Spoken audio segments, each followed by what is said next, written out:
Hey, you two, this time Purple One. Welcome to Boots on the Ground and news you should know. Let's get right into it.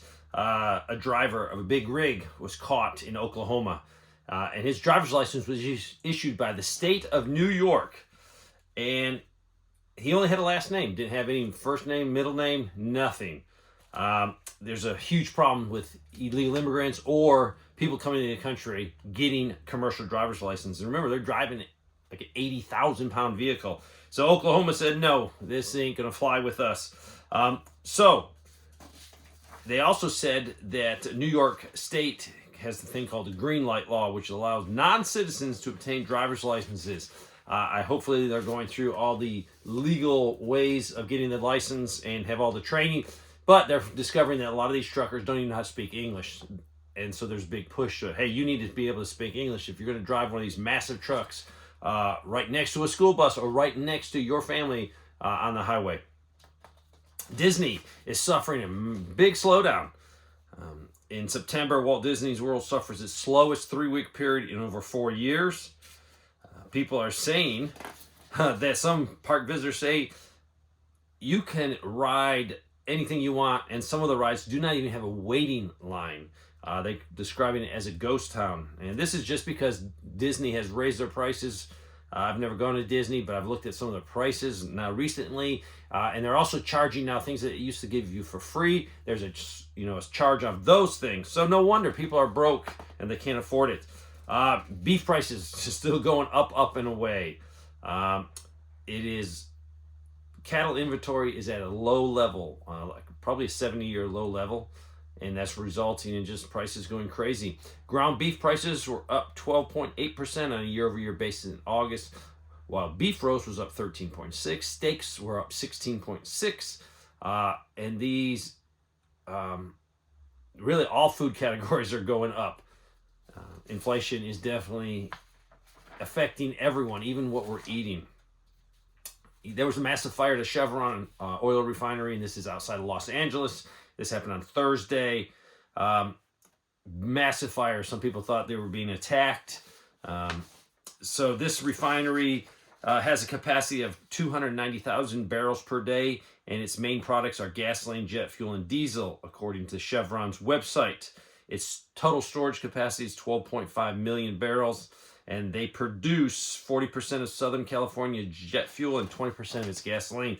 So if you live in California in this area, you might want to keep your gas tank topped off, because probably prices will go up a little bit because of this. We are in 3 days into the government shutdown. The biggest problem right now is numbers, official numbers that are coming out from the Labor Department, their monthly reports. These are not going to be issued, and this is going to cause problems with people. Also, delaying or missing this data will really affect, what's going to happen with the interest rates. Jobs. U.S. employers announced fewer job cuts in September, so that's good news. But hiring plans fell to their lowest level since 2009. It's definitely hard out there to get a job. There's a lot of people saying, hey, I'm applying, I'm sending hundreds of resumes out, I'm getting nothing. Some of these other people think that there's really no jobs, they're just advertising jobs.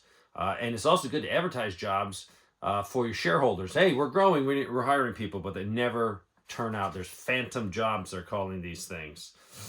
On the hiring side, the situation does look bleak. It says employers have announced plans to add only 205,000 jobs for the first 9 months of the year, down 58% from the same point in 2024. Looks like we're going to need to bail out some farmers.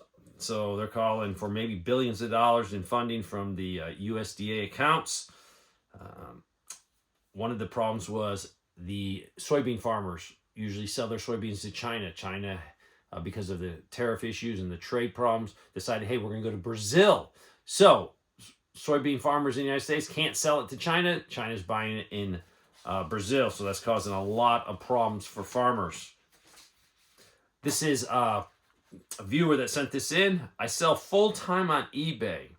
I ordered the identical type and number of adhesive labels from the same company, and the price difference was shocking.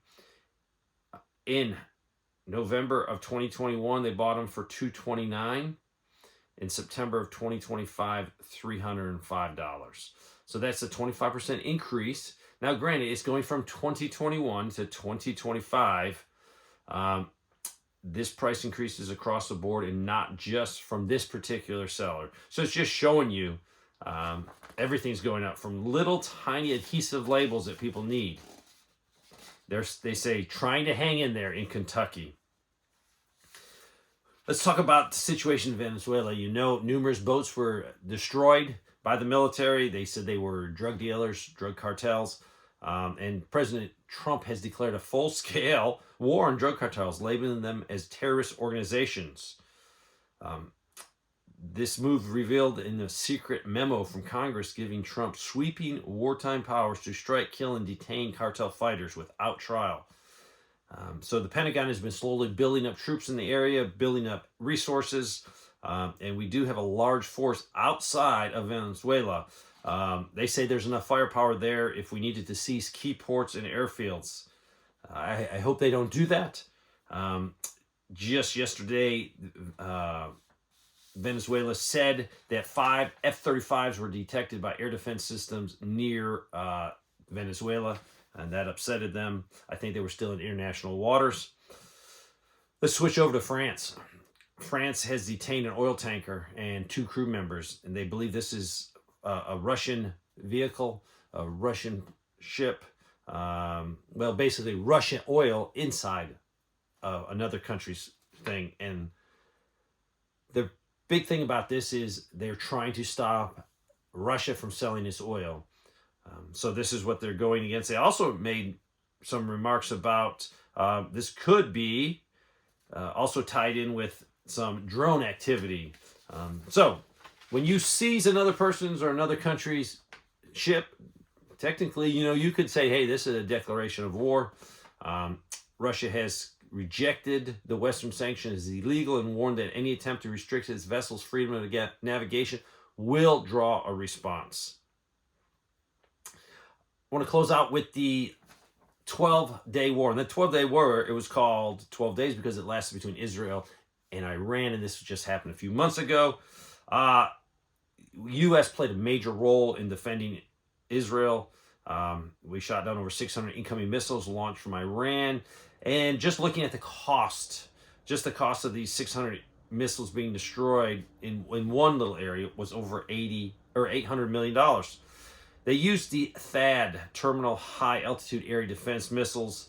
And the crazy thing that I have found was they say that we use between 15 to 20% of these THAAD missiles, and they're the best ones on the market. So if we use 15 to 20% in a 12-day war, say we get into a war with numerous countries, we're going to run out of missiles very quickly. Now, yes, the cost is one thing, but you can print money, and they do it every day, but you can't print these missile defense missiles. So I hope we start making some more, and I hope anytime we use them in defense of any of our friends or allies, we should be able to charge these countries for them. They should be able to pay for this, not the American taxpayers. Thanks for watching.